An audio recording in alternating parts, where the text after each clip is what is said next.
सास की एनिवर्सरी पर गरीब बहू वर्सेस अमीर बहू की महंगी ड्रेस। पायल अपने साधारण से घर में बैठकर सिलाई मशीन पर कपड़े सिल रही है। बेटी कुछ खा ले, ऐसे तुझे कमजोरी आ जाएगी। रामू सर पर सब्जियों की टोकरी लेकर मंडी जाते हुए। तेरी माँ ठीक कह रही बेटी, जाकर रोटी तरकारी खा ले, उसके बाद ही सिलाई मशीन चलाना। पिताजी ये कपड़े अर्जेंट है, इसलिए इसे तो सिलकर हटाना ही होगा, बाकी मैं खा लूंगी, आप दोनों चिंता मत कीजिए। अब रामू बाजार चला जाता है। तभी सिलाई मशीन पर पायल का फोन वाइब्रेट होता है। अरे इसने क्यों फोन कर दिया? माँ कहाँ है? एक काम करती हूँ, छत पर चली जाती हूँ। अब पायल फोन को लेकर छत पर आती है। हेलो, हाँ अनुज बोलो, तुमने फोन क्यों किया? मम्मी देख लेती तो। प्यार करता हूँ मैं तुमसे, तुम्हें फोन नहीं करूंगा तो किसे करूंगा? वैसे भी कॉलेज के बाद से बस तुमसे फोन पर ही बात होती है। अच्छा ठीक है, पर तुम जानते हो ना कि हमारा ये रिश्ता कभी आगे नहीं बढ़ सकता। मैं गरीब घर की हूँ और तुम अमीर। तुम्हें ही ऐसा लगता है, पर ऐसा कुछ नहीं है। शादी मैं तुमसे ही करूंगा, चाहे कुछ भी हो जाए। अब पायल बात करके जैसे ही छत से नीचे आती है, पड़ोस की कुछ औरतें और लड़कियां सिलाई मशीन के पास खड़ी होती हैं। पायल बिटिया, मेरा ब्लाउज और साड़ी सील गया। और दीदी, मेरी डिजाइनर ड्रेस बन गई। और मेरा डिजाइनर फ्रॉक सूट। जी, सारे कपड़े सिलकर तैयार हो गए हैं, मैं अभी देती हूँ।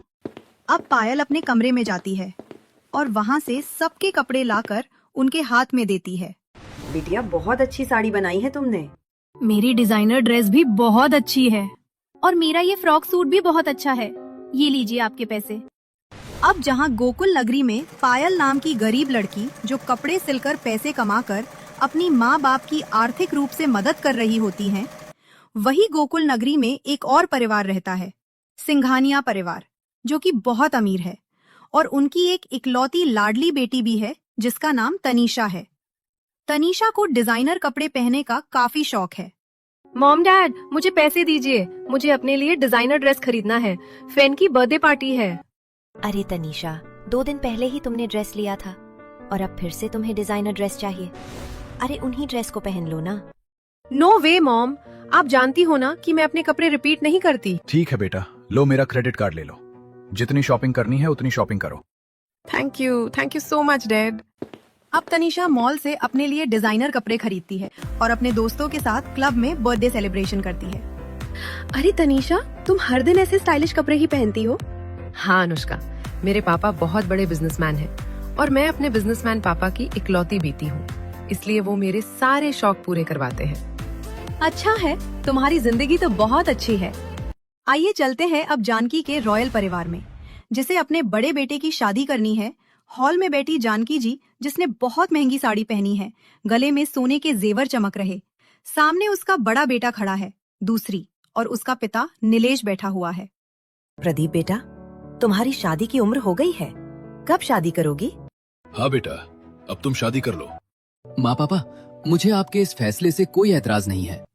अब 1 से 2 दिन बाद जानकी अपने घर में पंडित बुलवाती है। पंडित एक अमीर घर की लड़की का रिश्ता दिखाते हुए, ये देखिए जानकी जी, ये सिंघानिया परिवार की इकलौती बेटी है। बाप जितना अमीर है, बेटी उतनी ही मॉडर्न और पढ़ी लिखी है। मम्मी, लड़की तो बहुत सुंदर और मॉडर्न लग रही है, हम लोगों के साथ इसकी बहुत जमेगी। हाँ, हमारे रॉयल परिवार के लिए तो यही लड़की अच्छी है। पंडित जी, आप इन्हें कह दीजिएगा कि हम जल्दी उनकी बेटी को देखने आ रहे हैं। अब पंडित सिंघानिया परिवार को फोन पर सारी बातें कह देता है। क्या कहा? रॉयल परिवार के यहाँ से मेरी बेटी के लिए रिश्ता आया है? अरे ये तो बहुत खुशी की बात है। जिसके बाद जानकी का रॉयल परिवार सिंघानिया परिवार के घर आता है। आइए आइए, बैठिए, आप लोगों का ही इंतजार कर रहे थे हम। अब जानकी, ईशा, नीलेश, प्रदीप आकर घर के सोफे पर बैठे हैं। जी, आपकी बिटिया कहाँ है? बस आ रही है। जानकी इतना कहती है। इतने में तनीषा स्टाइलिश बॉडीकॉन ड्रेस पहन के सबके सामने आती है। माँ, भाभी तो बहुत स्टाइलिश है। हाँ बेटी, पक्का इसने ये ड्रेस किसी बड़े मॉल या डिजाइनर से डिजाइन करवाया होगा। चंचल जी, आपकी बेटी तो बहुत सुंदर है। बेटा तुम बताओ। हाँ माँ, मुझे भी लड़की पसंद है। भाभी, आपको मेरे भैया पसंद है? हाँ जी, मुझे भी लड़का पसंद है। अब खुशी लड़के वाले रिश्ता फिक्स करके वहाँ से चले जाते हैं। और फिर एक हफ्ते बाद तनीषा की शादी पूरी विधि विधान के साथ रॉयल परिवार में हो जाती है। तनीषा शादी करके अपने ससुराल आती है। मोहल्ले के लोग घर में ही खड़े होते हैं और वो तनीषा का स्टाइलिश लहंगा देखकर तरह तरह की बातें बनाने लगते हैं। हाय तौबा जानकी जी, आपकी बहू ने ये कैसा लहंगा पहना है? ना सिर पर घूंघट है, ना ब्लाउज में बाजू है। सच में नई नवेली दुल्हन है, थोड़ा तो पर्दे में रहना चाहिए। है, दुल्हन का इतना दिखावा करना ठीक थोड़ी लगता है। अरे तुम लोगों की बहू गांव की गरीब परिवार से आई है जो गवारों की तरह कपड़े पहनती है, लेकिन मैं अपने रॉयल परिवार में एक अमीर परिवार की बहू लेकर आई हूँ जो इस तरह के डिजाइनर कपड़े पहनती है। हाँ, आप लोग जलो मत इनसे। थैंक यू मम्मी जी। और आप लोग सुनिए, मैं ऐसे ही कपड़े पहनती हूँ, इसलिए आप लोग शांति से मेरा गृह प्रवेश होने दीजिए।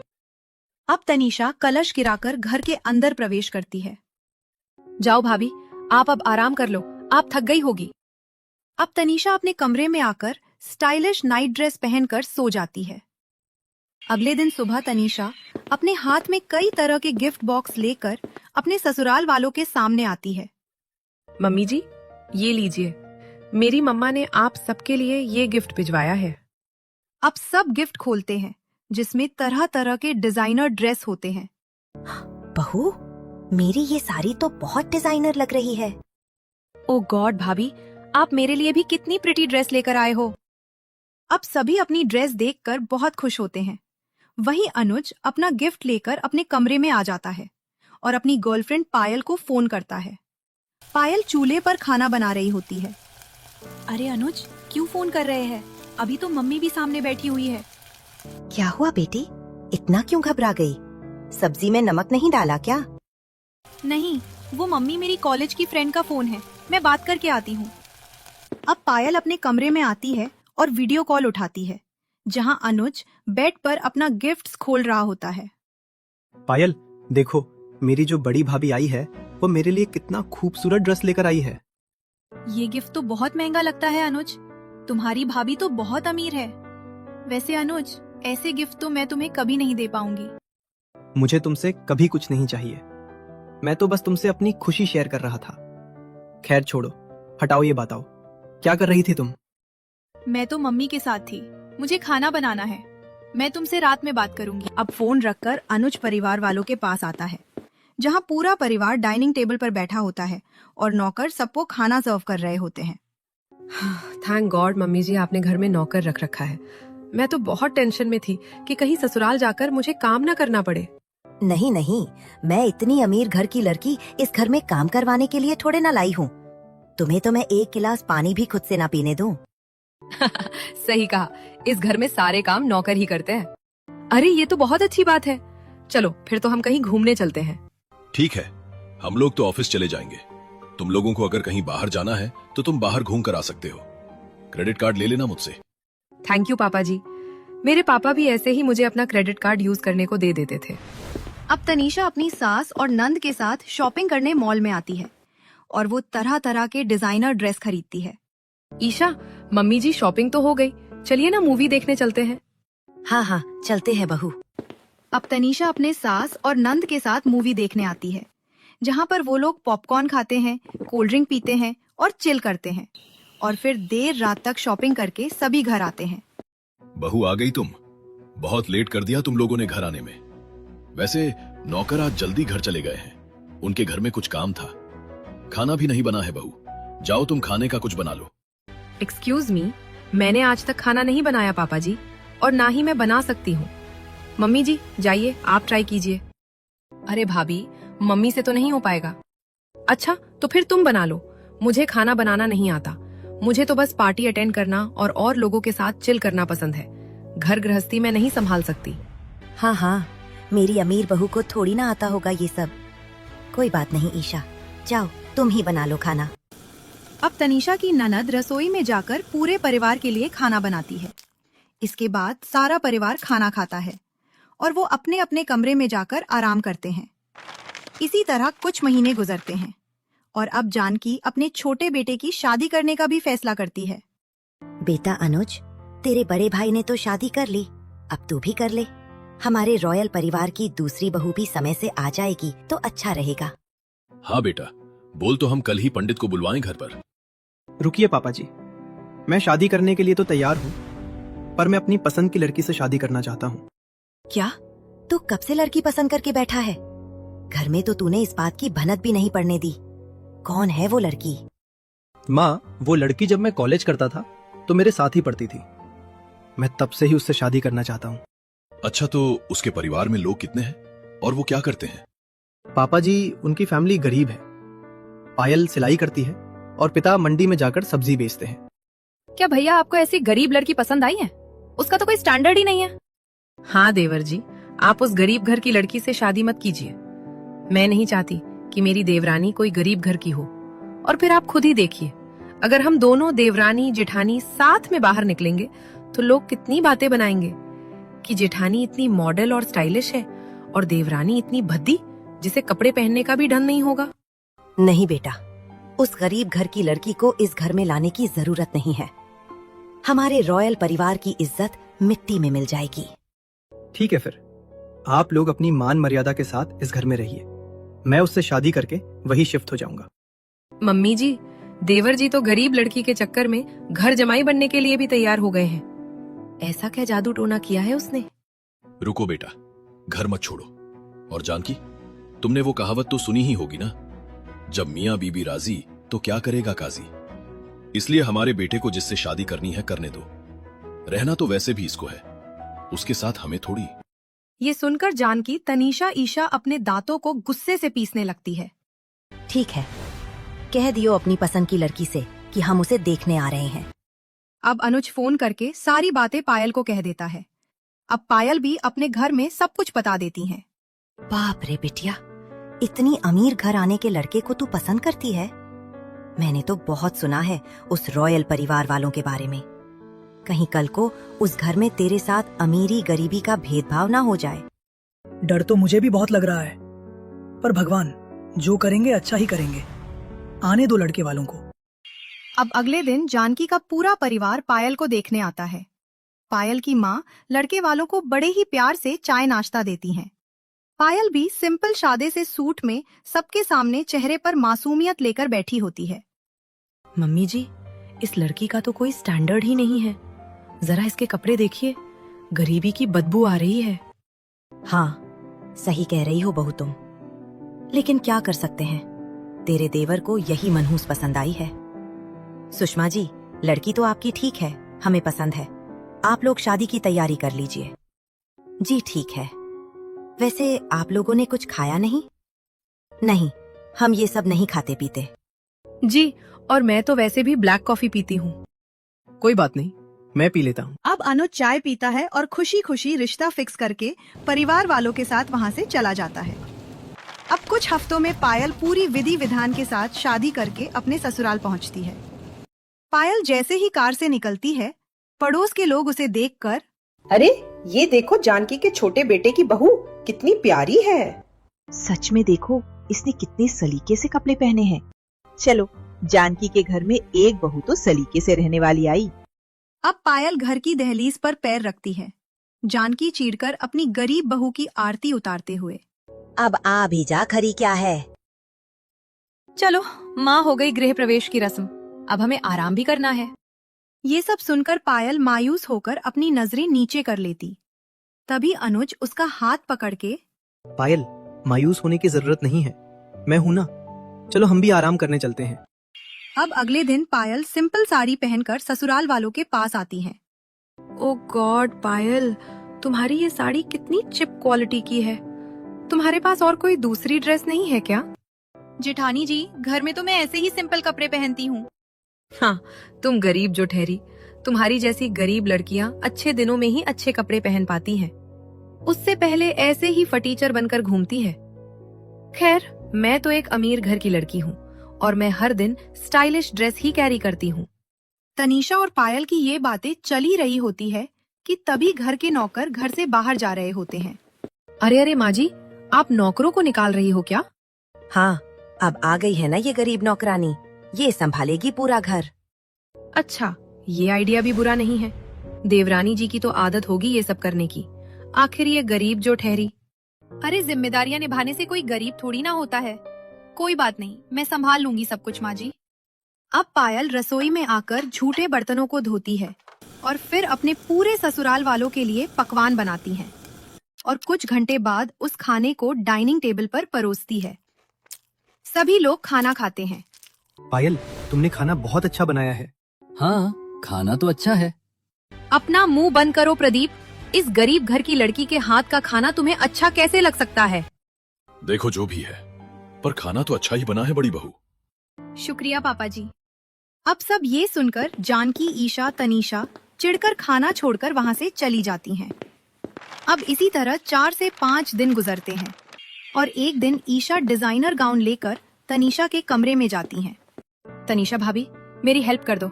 मेरी ये डिजाइनर ड्रेस खराब हो गई है और मुझे इसे ही पार्टी में पहनना था क्योंकि आज की पार्टी का ड्रेस कोड यही है। सॉरी ईशा, मैं इसमें तुम्हारी कोई मदद नहीं कर सकती हूँ।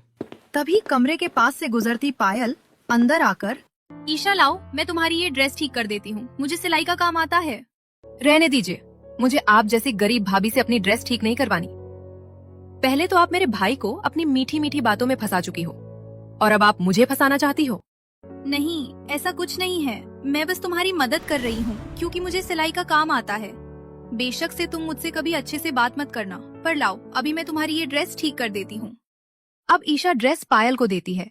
पायल सिलाई मशीन पर वो ड्रेस 5 से 6 मिनट में ठीक करके ईशा को दे देती है। ईशा ड्रेस पहनकर, थैंक यू, ये ड्रेस बिल्कुल पहले जैसी लग रही है, पर इसका मतलब ये नहीं कि आप मुझे अच्छी लगने लगी हो। इसी तरह कुछ हफ्ते गुजरते हैं और एक दिन जानकी के घर में मोहल्ले की शादी का इनविटेशन आता है। मम्मी जी, मुझे पैसे दे दीजिए, मुझे अपने लिए डिजाइनर ड्रेस लेकर आनी है ताकि मैं सबसे खूबसूरत दिखूं। हाँ बहू, ये लो, ये पकड़ो पैसे। मैं तो खुद चाहती हूँ कि मेरी बहू सबसे सुंदर दिखे पार्टी में। दूसरी तरफ अनुज अपनी पत्नी से, पायल, शादी में जाना है, तुमने उसके लिए कपड़े लिए? मुझे कपड़े लेने की क्या जरूरत है जी, मुझे तो खुद सिलाई का काम आता है और मेरे पास अभी बहुत कच्चे कपड़े रखे हुए हैं, मैं अपनी ड्रेस उन्हीं से तैयार कर लूंगी।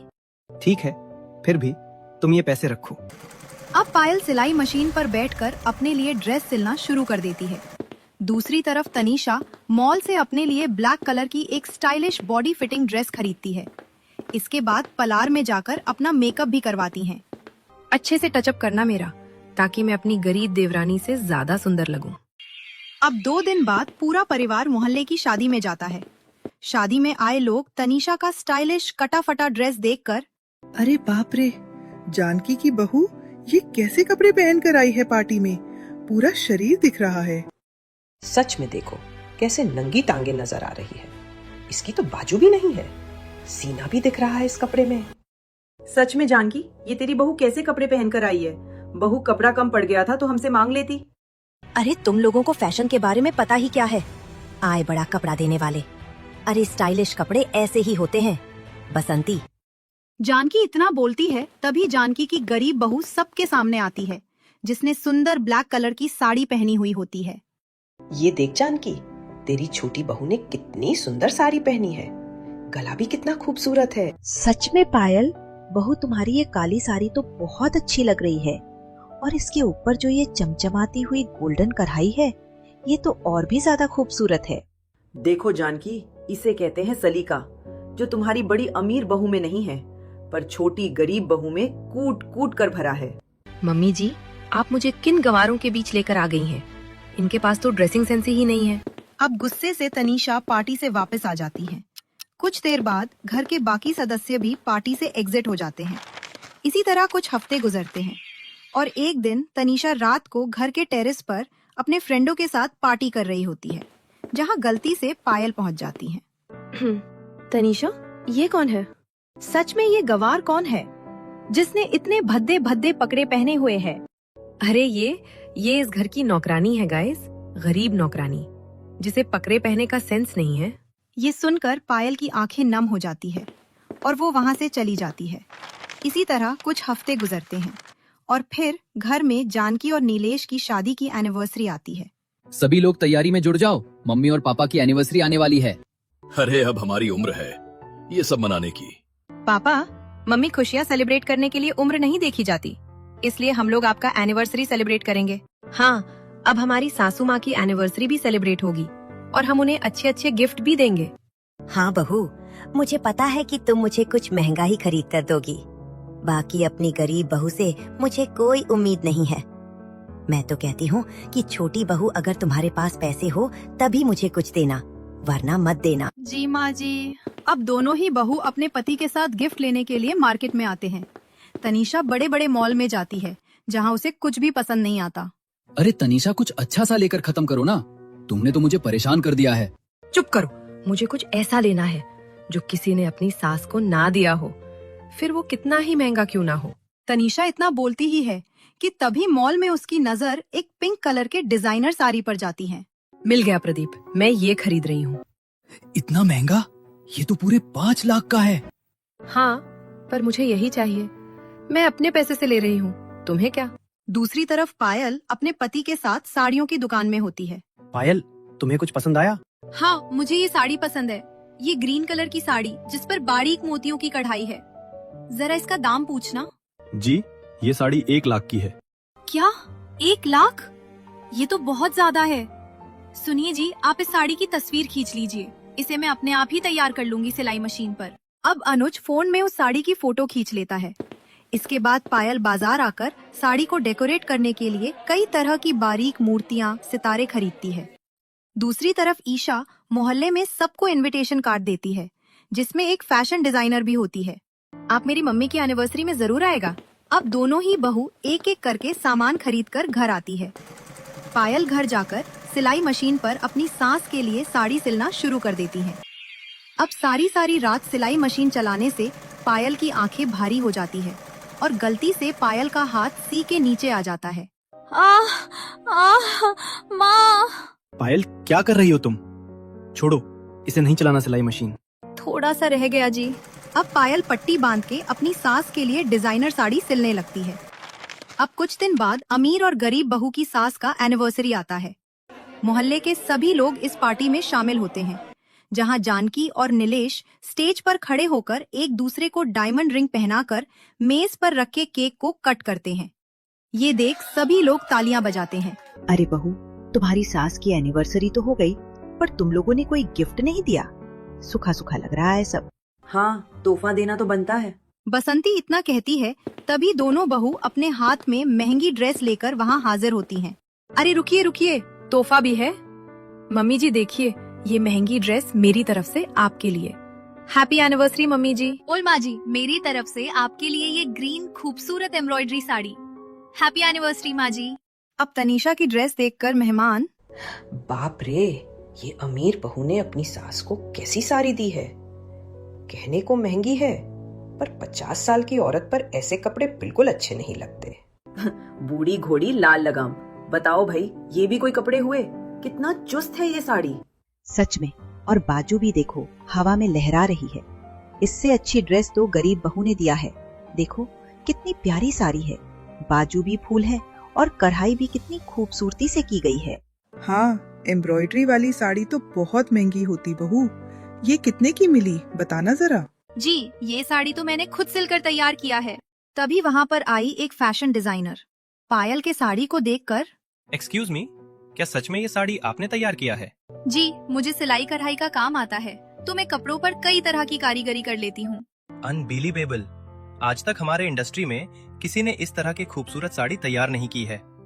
अगर आपको बुरा ना लगे तो आप इस तरह की स्टाइलिश साड़ियाँ हमारे इंडस्ट्री के लिए तैयार कर सकती हैं। इसके बदले हम आपको मुंह मांगी रकम देंगे।